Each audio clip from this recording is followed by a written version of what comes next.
Whooping Crane Chronicles is a collection of stories to learn from, to ponder, and to celebrate. I'm Mike Forsberg, a conservation photographer from the Great Plains. I've spent the last 5 years, camera in hand, exploring the natural history of whooping cranes across the continent, meeting the people who love them, and discovering how these tall, magnificent, and rarest of cranes are navigating our 21st century world. This podcast elevates conservation stories and uplifts these birds to showcase their natural history and beauty in the hope of keeping these birds around for generations to come.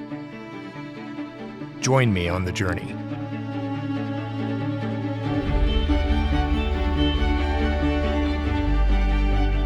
Hello and welcome to another episode of the Whooping Crane Chronicles. Today we're coming to you from the beautiful hills of Baraboo, Wisconsin, just a stone's throw away from the International Crane Foundation, at the home of one of the most influential voices in bird conservation. We're sitting down with Dr. George Archibald, co-founder of the International Crane Foundation, visionary conservationist, and a longtime friend. George has spent a lifetime working with cranes all over the world, and we're honored to have him with us today. Hi, George. Hi. All right, so we're going to start, George, there's a lot of folks that know who you are, the craniacs out there in the world, but for those that don't, just some basic introduction stuff first. So let's start with where you are from originally. I know you're not from Wisconsin. I'm a Canadian. Yeah. I was born in New Glasgow, Nova Scotia, Canada in 1946. And my father was a high school teacher. And we lived in the country, close to nature. And I was always interested in birds since I was a tiny little guy.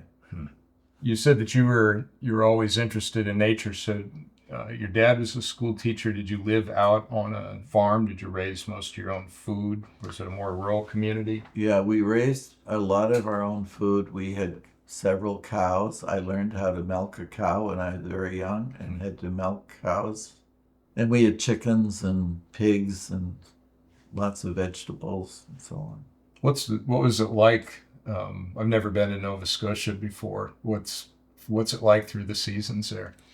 It's very similar to northern United States. We have very distinct seasons, extremely cold winters with lots of snow because we're right near the ocean, lots of humidity, and beautiful springs and autumns. And summer is not very hot, in contrast to here in Wisconsin, where we can get a couple of weeks of blistering weather.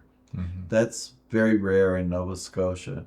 Sometimes we have a lot of rainy weather in the summer, cloudy weather.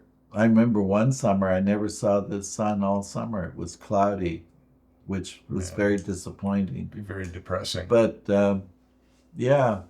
it's a beautiful, beautiful place. And there was lots of wilderness. Behind our house, you could go for miles and miles, and it's nothing but wilderness. There are no roads, there are no people. And I took the wilderness for granted. At night, I would look forward to coming to lights of somebody's house as we drove through the woods to get from A to B. And it wasn't until I started my work at Cornell University in 1968 and took courses on international conservation and saw how heavily settled northeastern United States was that I began to realize how precious the wilderness areas of Nova Scotia were and are, and I still do appreciate that. And is that land still in your family? We gave our property to the Nova Scotia Nature Trust. So it's permanently protected, 180 acres of forest. And how many siblings do you have left? One of my brothers is deceased, and I have 2 brothers and 2 sisters, and 15 nieces and nephews. When was the last time you were home? I go home every summer for 2 or 3 weeks. When my parents were alive, I'd go home for a month, but after they passed away, I go home for 2 or 3 weeks. Okay. Yeah. And I think I remember recently, one of the times you were home, were you doing an inventory on the land? Were you doing plant and animal inventories? I tried to do some inventory about our property when we were considering to give it to the Nova Scotia Nature Trust, but it was pretty sloppy. But there's so many warblers there. It's amazing. Like in and near our property, 15 to 20 species of warblers. Goodness sakes. And is that, how far inland from the coast are you? Our property is about 2 miles from the upper tidal limit along the St. Mary's River estuary. But to get down to the open ocean would be about 10 miles. How are you on the open ocean? I'm not an ocean person. Yeah. I used to go out to the islands with the fishermen, and they would dump me off, and I would study the birds and spend the whole day out there, and then they would pick me up. On those islands, we had a lot of eider ducks, common terns, herring gulls, blackback gulls, cormorants, bald eagles, kittiwakes sometimes, and so on. And the ocean was a scary place for me because along the coast we have lots of fishing villages, and at school I would meet the kids from the fishing villages. I was from inland along the St. Mary's River, and it was mainly a farming area along the river, and most of the people were from Scottish background. Whereas along the coast, most of them are German background, and they had a completely different accent. You could tell immediately where they were from by their accents. And every once in a while, someone would be lost outside. That means they were swept off the boat, the fishing boat, and never came back. And it was not that uncommon to hear that somebody was lost outside. And when I would go on the fishing boats to these islands, you would see how strong and mighty the ocean is. And I was actually afraid of it. And my mother was very afraid of the ocean. And so she'd worry about me when I would be out on those islands. And consequently, I'm very happy living in Baraboo, Wisconsin, and don't have a great desire to go on the oceans. I appreciate the oceans and the whales and all that, but I'm happy to be in Wisconsin. Is Archibald Scottish? Scottish, 100%. Yeah. Have you been back to where your roots come from? I've never been to Scotland. Yeah. It's on my bucket list. Is it? Yeah. Yeah. Did you have a favorite bird as a childhood, or a bird that was significant to you as a kid? Well, I had all kinds of domestic birds. And my parents were so generous. They realized that this kid was a little weird, and I had no interest in sports at all. And we were far from the neighboring village, several miles, and I never would go there except to go to school and come back on the school bus. So I was quite alone with my siblings and my parents and my birds, and I had ducks and geese and turkeys and peacocks and chickens and pigeons. And then a lot of wild birds illegally, and I never realized it was illegal to have them at the time, but I would bring back a few eggs from the islands and hatch them under chickens, and I raised eider ducks and gulls and terns, and would take them down to the coast and release them with the wild ones after they were fledged, and they would go right off. So yeah, that was my upbringing. I thought I did not have a mentor. There were no local bird watchers or ornithologists, and I would of course read books about birds and so on. But I was planning to be a medical doctor, and I thought that that's how I'd make a living, and birds would be my hobby. Yeah. I went to university, and I was accepted at medical school, and I had the fellowship or scholarship to go through medical school. And I was all set to go when I met a professor from Cornell University, William Dilger, who was, a professor there and made a living as an ornithologist. And we had this amazing conversation about my interest in cranes, because I had met cranes during a summer job in Alberta, and I thought they were fantastic. And it was sort of a hobby just to learn everything I could about cranes. That was 1966. That was the year that whooping crane eggs were first lifted to start the captive breeding center at Patuxent. And I was at this Alberta game farm not far from Wood Buffalo National Park, just to the south of it. And I thought, that's so exciting that they're doing that.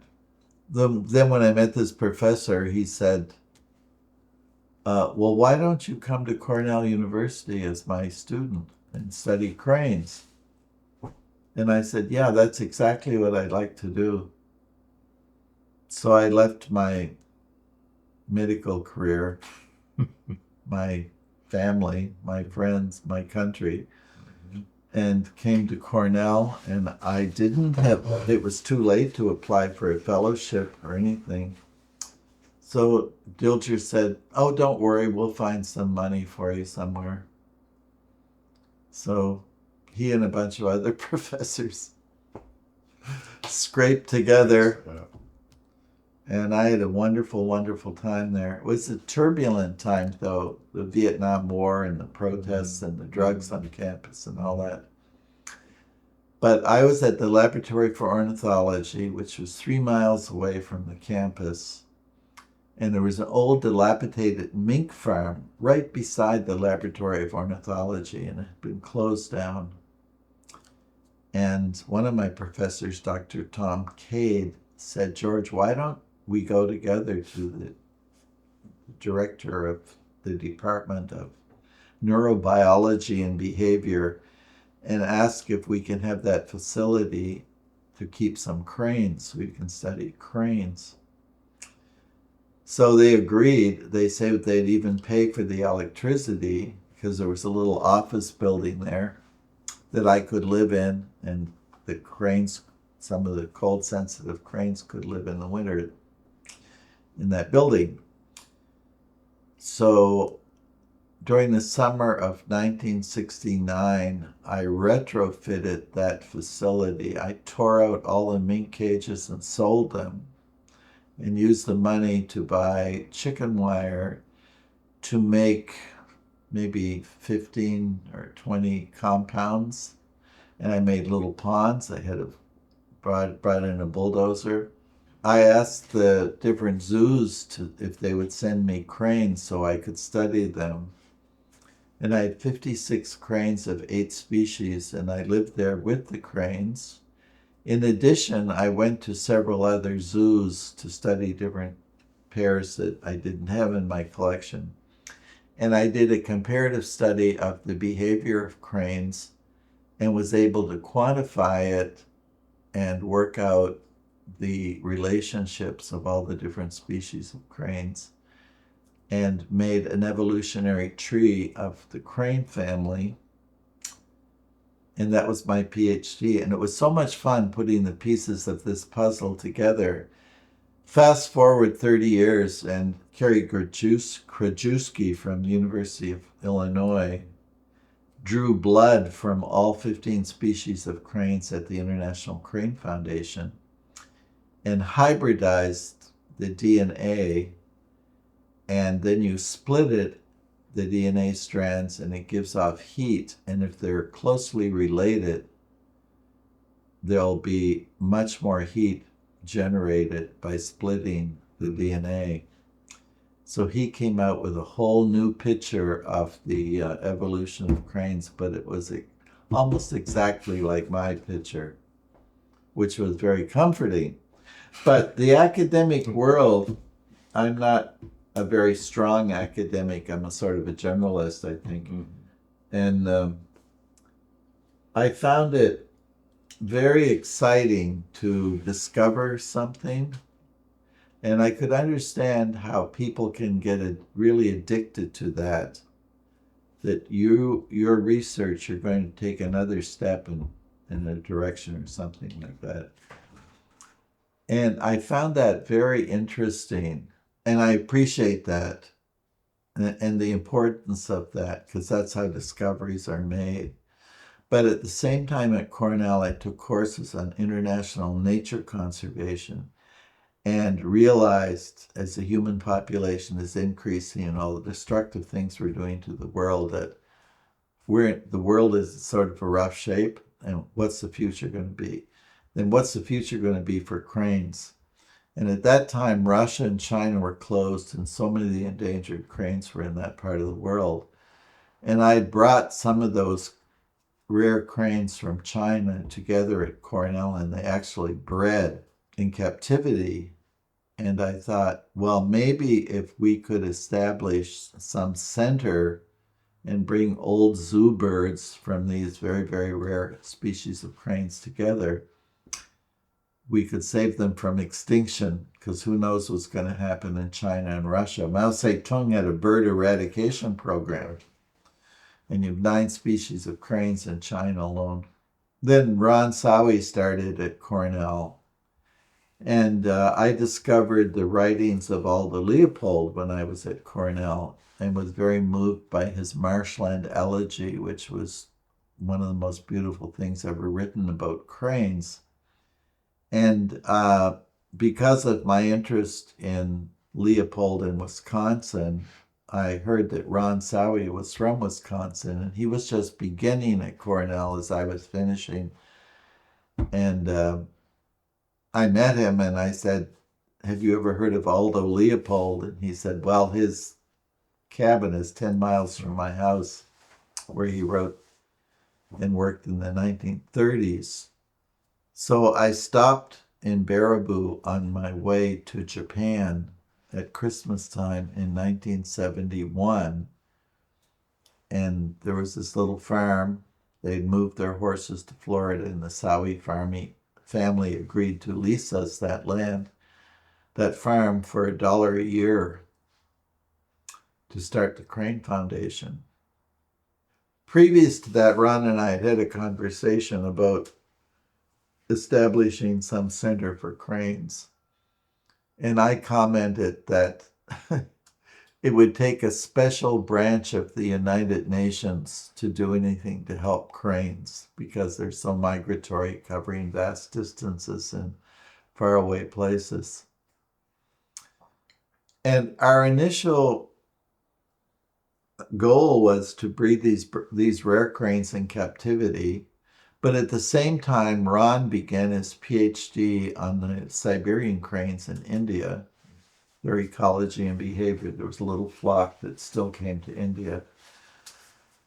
And at the same time, I began more work on the red-crowned cranes in Korea. I had worked before, after I left Cornell in 1972, I worked in Japan for the New York Zoological Society. And I was very interested in studying cranes in the wild. And so I started working in several Asian countries during the 1970s. And volunteers looked after the captive birds at the Crane Foundation. And I'll be forever grateful to the third co-founder of the Crane Foundation. His name is Forrest Hartman. He's a local lawyer. But when Ron and I would both be home in Baraboo, we would meet every Wednesday night at 7 o'clock in Forrest's office to try to pay some of the bills. because we had to raise money to support the organization. The Sowie family gave us the property, but they said, now you have to go and raise the money from other people, which was reasonable. But I never understood how nonprofit organizations worked or much about finance or anything else. So we were really winging it. I've never heard about Forrest. Yeah, he's still living. He's 86 years old. Is he really? Yeah, I saw him the other day. He's doing great. He's raising money for the Nature Conservancy to buy 150 acres of pristine forest near Baraboo. He's been very involved in helping us get established. He's been very involved in helping the Aldo Leopold Foundation grow, and he's been monumental in the Nature Conservancy and buying land in Wisconsin. Great guy. I'd like to meet You should meet someday. him. I'd love to meet him someday. Yeah, you could. You should do an interview with Forrest. That would be very interesting. Yeah. I want to go back a touch to Alberta, when you were in Alberta for that brief period of time. 2 summers. 2 summers. And when was the first time that you actually put eyes on a crane? I'd seen a couple of captive sandhill cranes at a game farm in Nova Scotia or a provincial wildlife park, but they were just new birds, and I never saw them in the wild until in May of 1966 in Alberta, when flocks of wild sandhill cranes were flying over. And I could hear these birds, but I couldn't see them. And I used my binoculars, and I could see them soaring around up in the sky. And I was absolutely amazed that a bird that far away could be that loud. And there were 8 species of cranes, or 6 or 8 species of cranes at the Alberta Game Farm. And the owner of the farm, his name was Mr. Al Oming. He was a craniac. He was very, very interested in cranes, and he would say to me, George, there are apes and men and cranes and birds. And I thought, what's so special about these cranes? And then I was able to go into the wilderness and study sandhill cranes. I found some nests and so on. And I really became very fascinated by the birds that he had at the game farm and the birds that I experienced in the wild. And it was just a great sort of hobby-like interest thing. And I got all these papers and books, anything I could about cranes. And I'd come back and talk to my colleagues at Dalhousie University, all these fellow med students. And I would tell them about all my adventures up in the wilderness. I would go with a bush pilot named Chuck Fix, and he would take me on trips to collect. They would collect like new blood of a musk oxen and go and get some young ones. And I would go with them and way up into the wilderness and had all these adventures in the north for 2 full summers at the Alberta Game Farm. And then the final summer I had before I started at Cornell, I was a park naturalist at Fundy National Park. And I did that because I had to make more money, because I knew I was going to Cornell, but I never made enough to pay anything. But it was a wonderful experience because I learned how to meet groups of people and take them to look at warblers and everything. And I had to give a lot of talks in the evening to groups of tourists. And that was very, very important in learning how to work with the public and speak and do that kind of thing. Yeah. And actually, my pre-med years at Dalhousie University were very valuable, not in what I learned about human physiology and so on, but the relationships that I had with foreign students I was absolutely fascinated by people from these different countries. And I was in a huge dormitory, 500 guys living in this dormitory. And they were from all over the world. And I wanted to get to know all of those guys. And I would take them home with me to my parents at different holidays. And we're friends to this day. But when I started work in China, I knew exactly how Chinese feel about certain things, or Japanese, or Kenyans, and so on. And many years later, I was given an honorary doctorate from Dalhousie University, which was the university I attended. And I told them about this most valuable experience at Dalhousie was the relationships with the students, because it prepared me so well for the work at the Crane Foundation. You said something else about those days in Canada. You said it was before you went to Cornell. You were going to leave your family, what you knew, your country, My financial your security. financial security. For a lot of people, people choose not to make a decision to take a risk like that because they're afraid. And I'm curious, what is it in you that allowed you to say, I knew that the moment he said, "Why don't you come and be my graduate student?" And I responded and I said, "That's exactly what I'd like to do." I'd never even, it never even crossed my mind that was, and my parents were thrilled. They said, "Oh, George, that's great. You're going to go study birds." And a lot of people said, "Weren't your parents upset that you didn't go to medical school?" They knew I was for the birds. The other thing that's remarkable to me, I guess, in this early history of yours is that people put a tremendous amount of trust in you early on. When you went to Cornell and in the span of that few years from 66, which was the year I was born, by the way, to 69. I mean, you came in as a student with a dream and a half-formed idea, and you come out the other side with everything that you built, all the birds that you brought in, and you weren't at some second-class university somewhere. You're at the Cornell Lab of Ornithology, where you had, and I took full advantage of their credibility. Yeah, I cooked up this letterhead, Crane Research Project, Cornell University Laboratory of Ornithology, and the different professors listed and all this. Yeah. And I would send letters out to different zoos, or mainly to people all over the world that I thought might have information on cranes that I could use. And the story would come back. Cranes used to be here, but they're not anymore, and we don't know anything about them.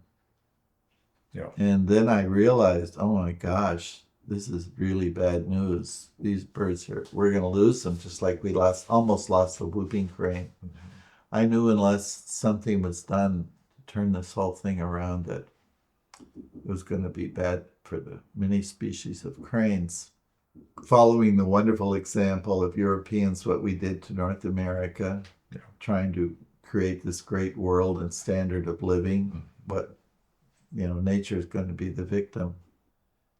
So those courses I took on international conservation at Cornell were extremely valuable in helping me get the proper focus about the cranes. But I'll tell you a funny story. Bill Conway was the director of the Bronx Zoo, and he was a very sophisticated person. And he always wore a suit.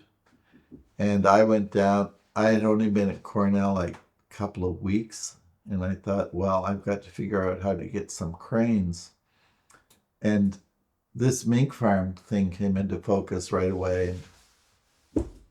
I went down to New York, and here I am with hair down to my shoulders and all my enthusiasm. And I go into his office and I said, Mr. Conway, I'm doing this project at Cornell University and I need a lot of cranes. Could your zoo loan me a bunch of cranes? He said, who the hell do you think you are? You don't know, you don't have any experience breeding cranes. We have veterinarians here. We have people who've been working with these birds for decades and on and on and on. So I just listened to him go on and on about why I shouldn't be doing this project. And the same thing happened with Dr. Sewell Pettengill, who was the head of the Laboratory of Ornithology. He had done some work on the whooping cranes with Robert Porter Allen way back. And he says, George, the credibility of the Laboratory of Ornithology is threatened by your work on cranes, because if you screw up, it's going to be very bad for us. Because cranes are such significant birds and everybody knows about them.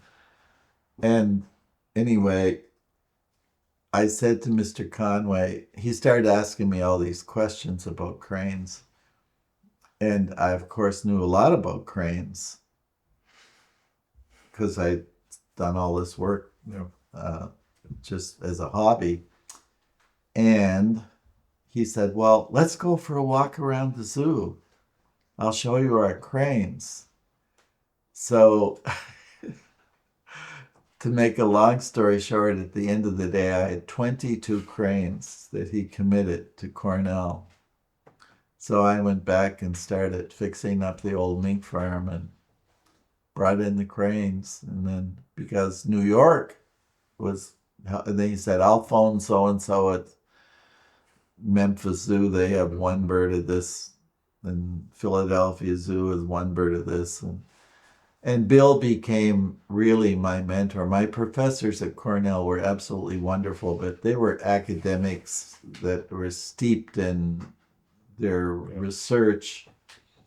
And they were great friends of mine and everything, helped me a lot. But the person who really helped me form my ideas for the conservation of cranes was Bill Conway. Mm-hmm. And one day he said to me, he looked me in the eye and he says, George, if you go into academics, you're going to waste your life. Because most people go on to join some university, after they graduate. I go, oh, that's an interesting comment. Mm-hmm. I don't want to do that. And I think he realized my strength was in what I was doing and not in academics per se, which is absolutely true. Yep. So it was a very, very wonderful time. It was a tough time, too.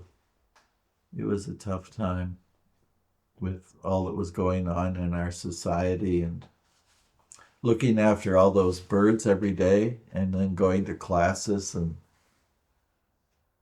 all that. Did they provide solace for you? Of course. I loved going out looking after the cranes. Mm-hmm. But it was every morning, early in the morning, go look at the cranes, come back in the evening, look after the cranes, and then go to classes and do my studies and so on. Yeah. I was a busy guy, I can tell you. Especially since the Department of Animal Science said we're going to bulldoze down your facility in December of 2001. And I started in 1968, brought in the cranes in 69, had 69, 70, 71 to study their breeding behavior and all that. Then the place was going to be wiped off the face of the earth because it was falling down to begin with. I just put it together. Right. And that was really a good thing, too, because if it had been in good shape, I might be still there. Right, yeah. And I knew I had to return all these cranes to the zoos, write my doctoral thesis, and prepare to go to work for the New York Zoological Society in Japan on the red-crowned cranes.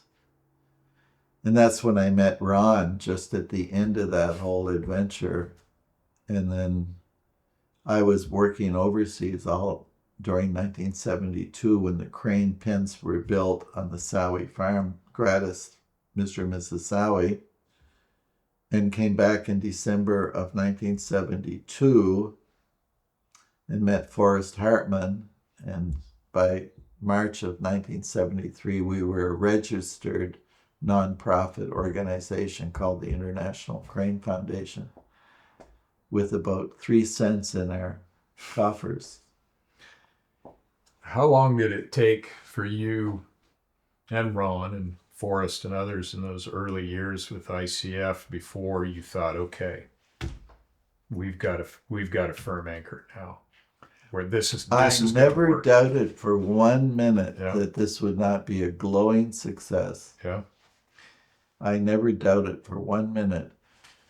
We had lots of setbacks. We had lots of birds die. We had a big disease in 1978, killed half of our cranes, a formerly undescribed species of herpes virus, and so on.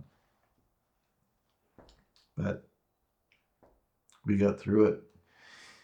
I was with you on a hillside not far from your home here during I can't remember what year it was COVID time, where you were grounded. You weren't, nobody was traveling anywhere, right? I think it was probably 2020. Yeah. And you were back to doing something that you hadn't done in a very long time, and that was you were sitting on the I remember you sitting on the tongue of the manure spreader up above watching the whooping cranes. Marsh, yeah. Watching whooping cranes, and I loved that. You had your notebook with you, and you had your spotting scope and your camera, and you were back into field research mode, and I remember part of our conversation.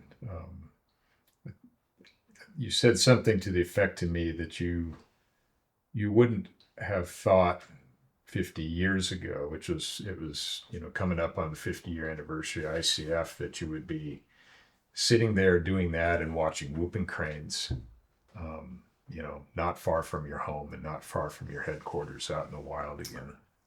When we started the Crane Foundation in 1973, there were no sandhill cranes in Sauk County. They're everywhere now. There were no wild turkeys. They're everywhere now. Canada geese were here, but there weren't that many.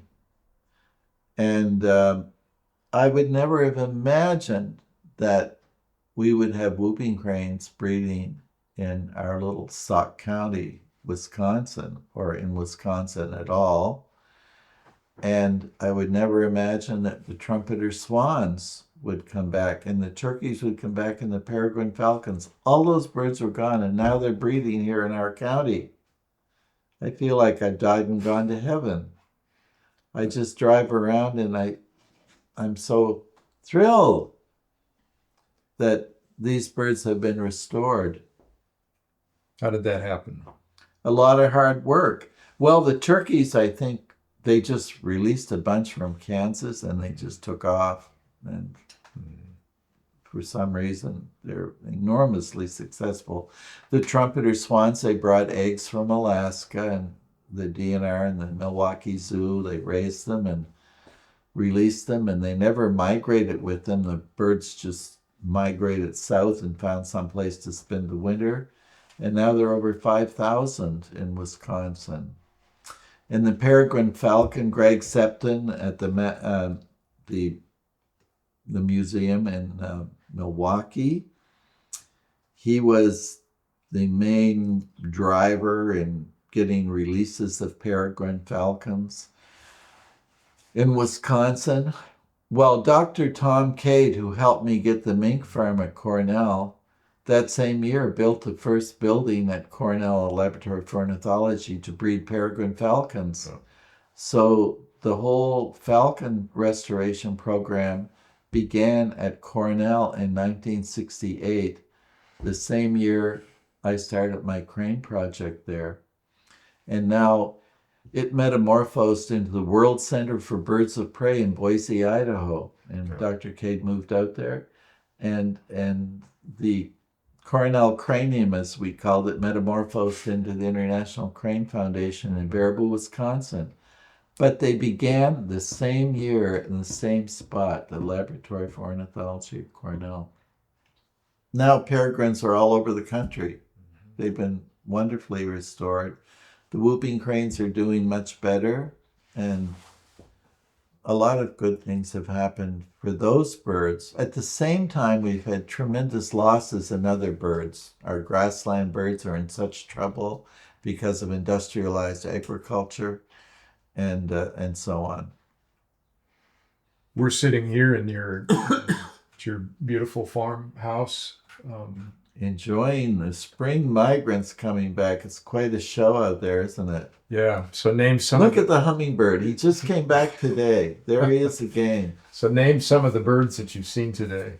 Well, the house wrens are back. They're in their nest box here, looking around for sticks, and the hummingbirds there. And then out in the feeders, there are the Baltimore orioles, the rose-breasted grosbeak, the catbird. They're all new. And then the regulars that have been here all winter, the 3 species of woodpeckers, the blue jays, the cardinals, the house finches, the white-breasted nuthatch, and so on. So the old regulars are here, but it's so exciting when these birds come back in the spring. And they're not banded or anything, but they seem so familiar with the place that I just assume that they're the same birds that left. Yeah. Yeah. It's like seeing old friends again. And also in my work with cranes, when I travel around the world and I go to Iran or North Korea or wherever, when I meet the cranes, it's like meeting old friends. And I feel so familiar with that area. It's like one world. Yeah. And I think that the wonderful thing about birds is that they help unite us, they bring us together because they don't look at national boundaries and so on. Yeah. It's very exciting to study birds. You feel like they know you, George? No. They fly away when I walk out the door. You had we're sitting in your kitchen, and I don't know is this the same table that you've had for a long, long time? It may be. Well, how long? The reason I'm saying that is that This house was 1912. okay, so over 100 years old, and this table.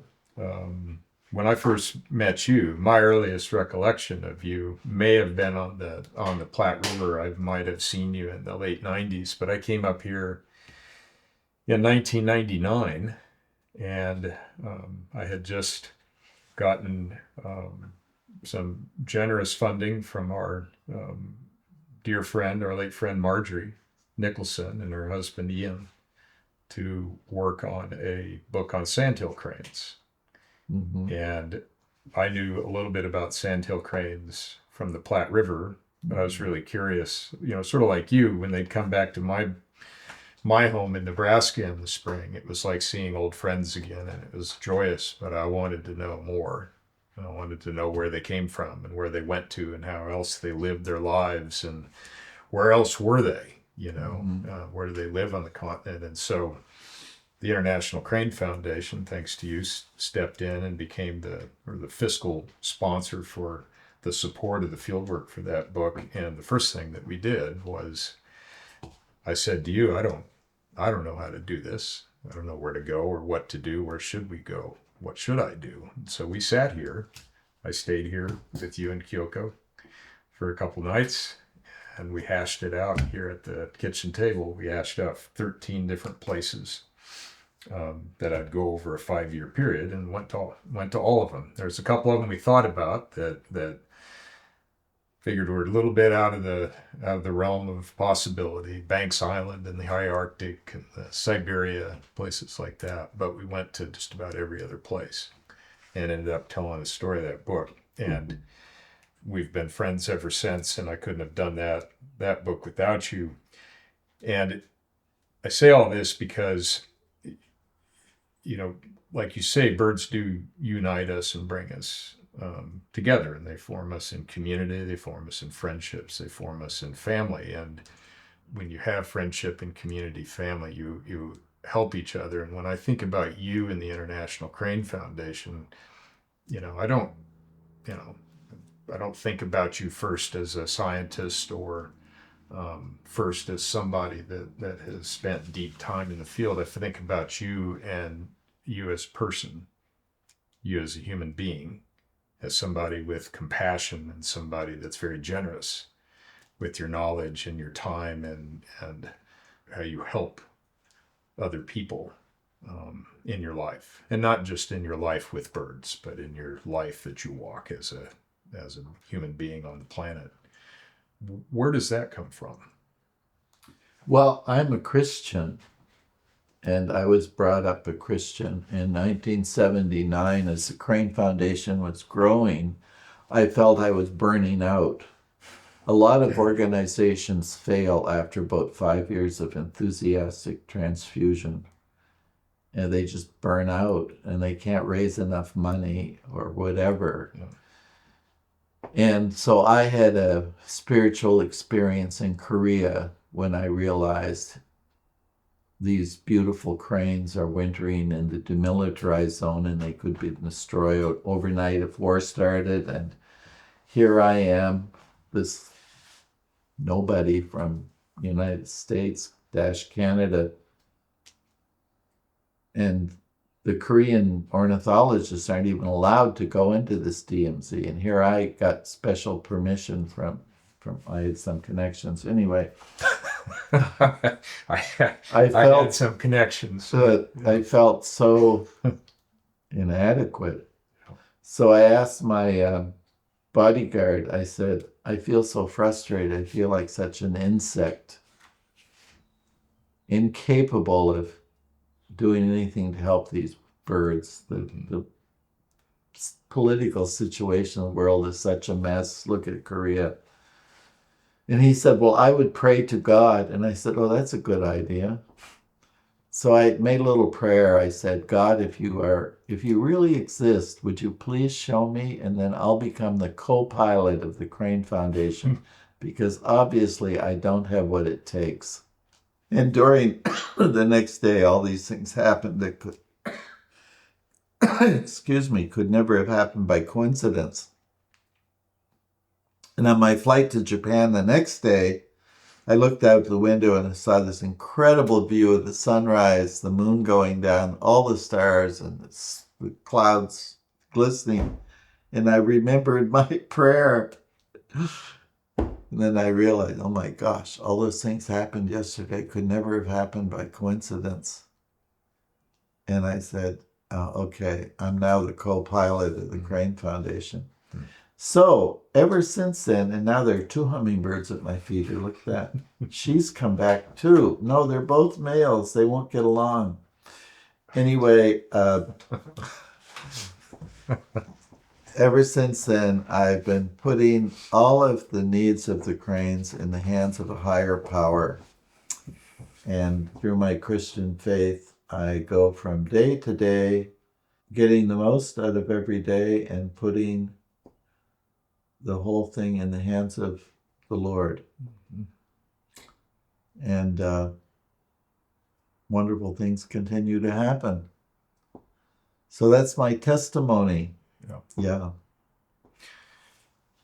Can you talk about some of the, like you said, a lot of organizations will fail after a period of time for a number of different reasons, and ICF is not, and you've explained part of the reason why from your perspective. What's the culture of the people that you work with today in this organization? I know today that ICF is in 5 continents around the world, and I know that there are hundreds, if not thousands, of people that have passed through these doors as past, present staff, as interns. What's the culture of the Crane Foundation today? I am very, very happy to report that our culture is intact. And we have a wonderful CEO, Rich Belfus, who began as an intern in 1987. And we've had people who've spent their entire careers with us and have been extremely productive, like Jim Harris and Claire Morandi and Jeb Barzin.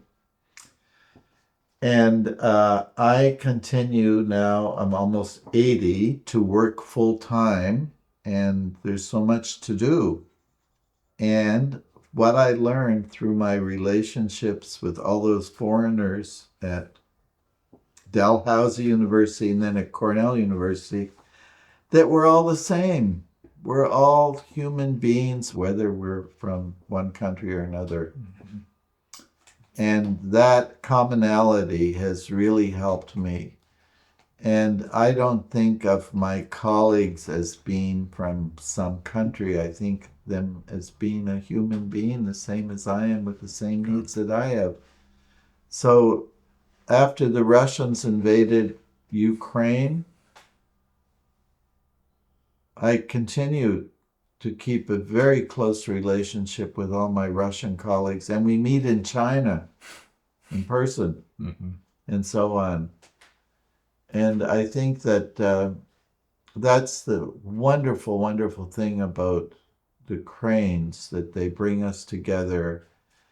They're very, very special birds because they're huge and beautiful and charismatic, and people know about them, even lay people that don't know anything about other birds. And they have a special power because they're so big and so beautiful and graceful and all that. And they fascinated people for thousands of years. You can see them in petroglyphs and so on, as you know. So I feel very blessed to have been helping the cranes become the ambassador and have the power to share their beauty and their power to unite us all over the world. It's very exciting. Yeah. And because we can communicate now instantly all over the world becomes very small. It's before it would take, I'd write letters to Russia and it may take a month or more until I heard a response. Mm-hmm. Now it's instant. Yeah. It's amazing for our work, how it's helped us. Can you talk to me about Wally? Sure. I worked in Afghanistan in the 1970s, and Ron Sawi was studying these cranes in India, and they were going down. They were decreasing. There were 200 in the 60s. When Ron started, there were about 80, and by the time he finished his doctorate, there were 56. Down, down, down, down, but they were continuing to breed. Every winter, they'd have lots of young with them, and we knew that they were being shot somewhere, that was the reason. And we put satellite radios on them, and the birds would end up dying in Afghanistan. Mm-hmm. So I went to Afghanistan, and Ron went to Afghanistan. We found this lake, or he found this lake, Lake Abiasta, where the cranes were resting. And in the 1970s, we were working with the government to set up nature reserves there, and we're going to do education. We're going to turn the whole thing around. And then the Russians invaded Afghanistan in 1979, and the Iranian Revolution happened in 78. And we'd been working a lot in Iran, because some of them were in Iran too. To make a long story short, because of the political instabilities in that whole region, the last Siberian crane in India was seen in 2023, and the last Siberian crane seen in Iran was only in 2024, the last bird. Then they're gone. Along flyways that for thousands of years had been populated by Siberian cranes. In my lifetime, I've seen the end of them. And when the U.S. invaded Afghanistan after 9/11 and drove out the Taliban, I thought, whoa, we'll be able to start again in Afghanistan. Now there's going to be a government. It's going to be safe to go there. So every year, 2001, 2002, 2003, 2004, 2005, I went to Afghanistan in the winter. And I met wonderful colleagues there, and we traveled all over the place, and we brought educational materials. We built a crane exhibit at the Kabul Zoo. And my best friend in Afghanistan was a guy who worked for the government, and his name was Wally Moates. And he was the kindest person and so intelligent. He spoke 5 languages, and he knew everybody, and they knew him. And he was just one of these great people. But then it became too dangerous. Things were going bad in Afghanistan starting in 2006. Foreigners were being kidnapped when they traveled outside of Kabul, and they'd have to pay millions of dollars to be released. And even Wally couldn't leave Kabul. It was too dangerous. The Taliban were re-infiltrating the country. Unless you went with armed guards and so on, we could never afford to do that. So I knew things were going bad in Afghanistan from 2006. And finally, in August of 2021, the US pulled out and the Taliban took over. And Wally was on a list of people to be assassinated because the Taliban had wanted him to give them financial support, and he never did. And at that point, he was married, and he had 8 children, 6 beautiful girls and 2 little boys. The reason he had so many people in his family was because you have to have a boy to look after you. That's your security in old age, because girls all get married and go off with their husbands to their families. And so he had 6 girls, and I phoned him up immediately when the government fell, and Kyoko and I in this very room, we decided we're going to support this family to get out of there and give them a chance, especially these girls, and for Wally to survive. So we were able to send money through the Western Union because he lost his job, of course. The Taliban took over. He had to go into hiding. He had to stay in a different house every night. And they locked the gates to their compound so the girls couldn't go out. They wouldn't be recognized by the Taliban and taken and married to somebody, even teenagers. Kyoko and I just prayed that they would be able to get out of that country. But we kept sending them money, keep food on the table. And then Kyoko got leukemia and died on March 11th of 2022. And I came home from the hospital the day of her death, and that phone rang over there, and it was Wally, and said, "We found a way to escape from Afghanistan." We had to tell a lie that there would be a wedding in Iran. A relative is getting married, and we had to go to the wedding. And they gave us permission to leave the country. But the Taliban weren't that organized with computerization and so on. And Wally was afraid that he'd be apprehended at the airport because they would look at his passport and realize he was one of the people they wanted to kill. But he had passport for his wife and all the 8 kids. They go to the airport, and he gets them all through, and he has to show his passport. And he recognized the accent of these 2 guys that were looking at the passports. He said, "Oh, are you from such and such village?" He could recognize their accent.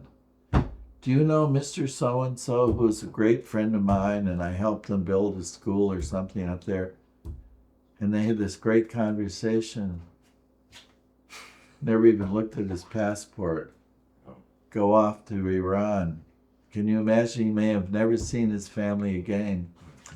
And they each had 2 suitcases because they had all of their belongings, and they get to Tehran, and they're connecting flight to Istanbul, Turkey.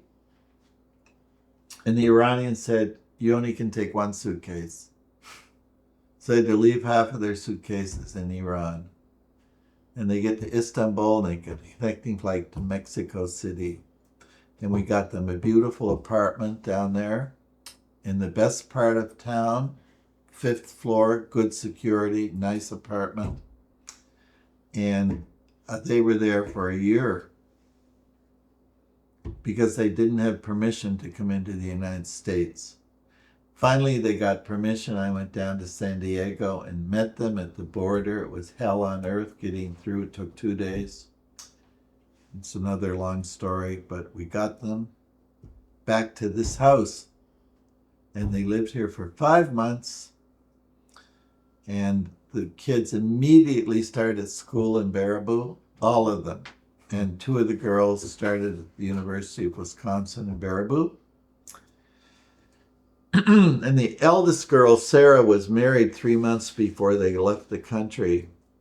And her husband couldn't come with them. He didn't have a passport. And he worked at the U.S. Embassy. And she discovered when she was in Mexico that she was going to have a baby. And the baby was born. Wally just drove in the yard. She was going to be born in November of 2023. And so now we have little Ryan, who's going on 3 years of age. But I bought them a house in Baraboo, and they live there now. And they all have their work permits. And Wally is employed full-time at the International Crane Foundation to head up our program for the Middle East. And they come and help me here at my farm with the gardening, and I produce eggs for them. They get a dozen a day. And we can grow vegetables for them out in the garden. They have a beautiful home to live in, and the kids are all doing well. And but we have an appointment with the judge in Chicago on the 1st of July to determine if they can get asylum status and stay here and become residents with a green card and eventually a citizen. And now, we're all concerned about the changes in Washington and so on. But our lawyers, we have 2 of them, wonderful lawyers working on their case. They assure us that everything's going to go well. So keep them in your prayers for July 1 of 2025. Okay. Coming up. But it's been one miracle after the other with this wonderful family. Is he coming in? No, he's like he's poking around. You should interview him. Not today, we won't. But You're up here. You should get it done. He's got a story to tell you. People would be very interested in that. Well, we have what we hope is an entire season 2 of this podcast series. Put him on the list because it's fascinating to me. Again, how these birds connect us in all of these different ways across space and time and cultures and politics, and they transcend all of the borders and boundaries that we tend to put up between us, break them down, which gets me to one of my last questions I have. Where does your hope lie today for cranes in our world? Oh, the cranes are doing fine. They're all increasing in Asia. Enormous increase. And we've been part of that. Mm-hmm. But we're just a part of it. That most of the work is done by our colleagues over there and by the governments and so on. So all those cranes I was so worried that we're going to lose.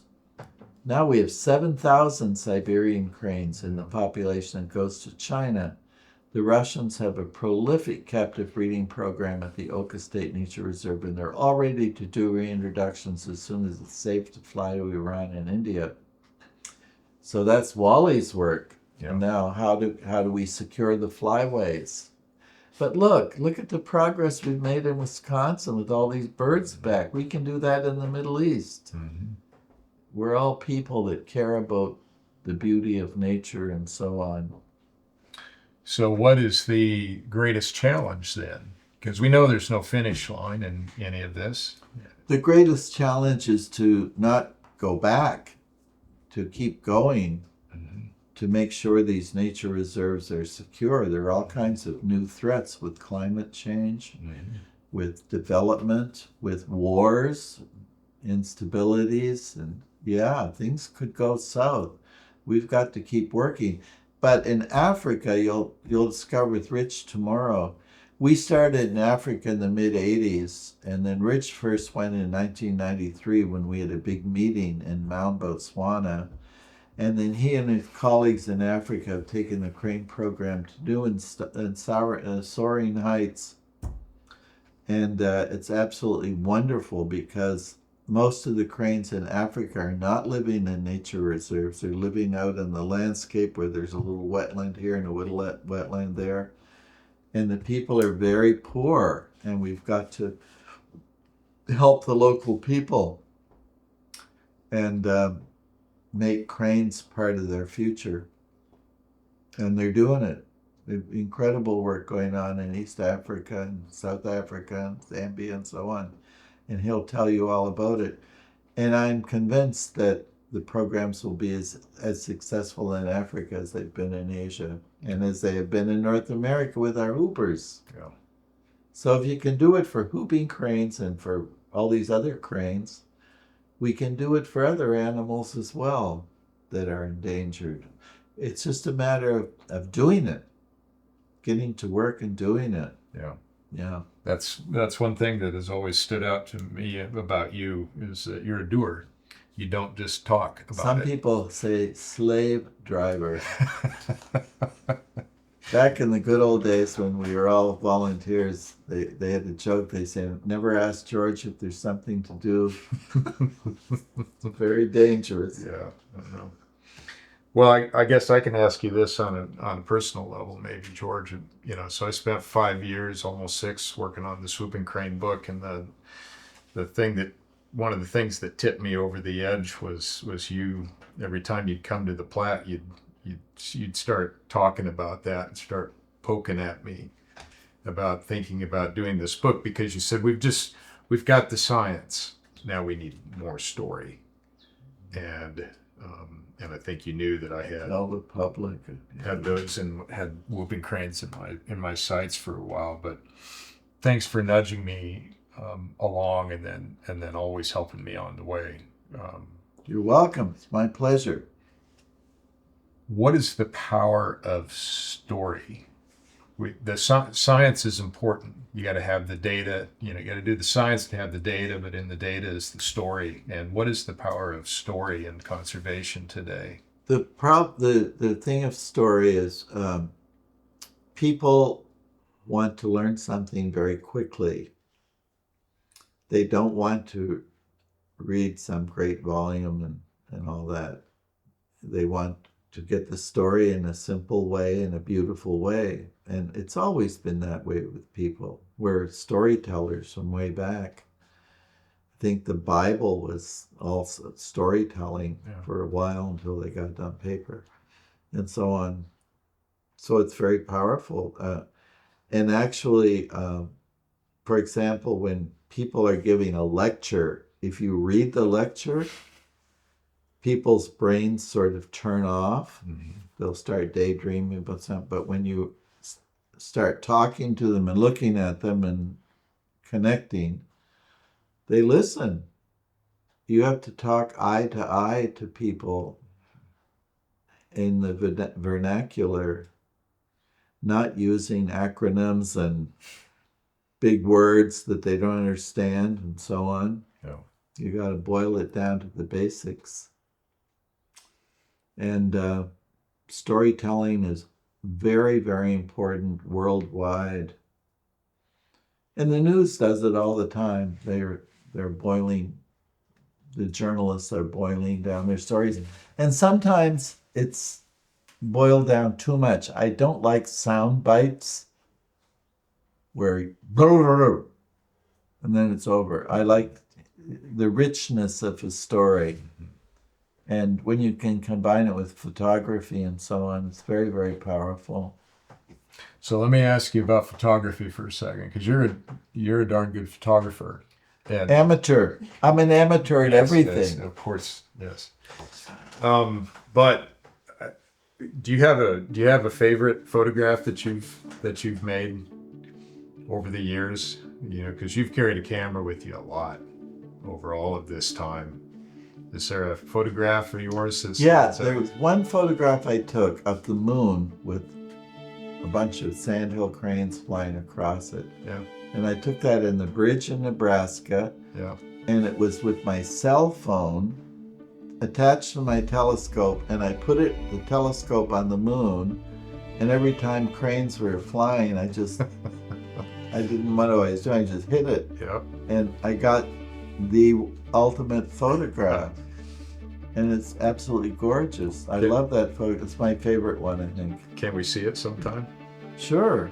Okay. I don't know where it is, but somewhere. Thank you, George, for spending time with us today and sharing your incredible journey with cranes. It's been an honor. Thank you. It's been great fun. After 9 months and 20 episodes, we are finally wrapping up Season 1 of the Whooping Crane Chronicles. My team and I have traveled across North America from the Gulf Coast to Texas to central Wisconsin and virtually as far north as Fort Smith, Northwest Territories. We've talked with conservationists, researchers, artists, and landowners who have all shared their remarkable experiences and connections to whooping cranes.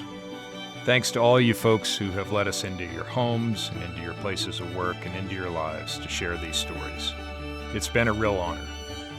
There's a lot more stories to tell about these birds, so if you got ideas, please send them to us. We're hoping to do a second season. Until next time, thank you for joining me on the journey. Long live cranes.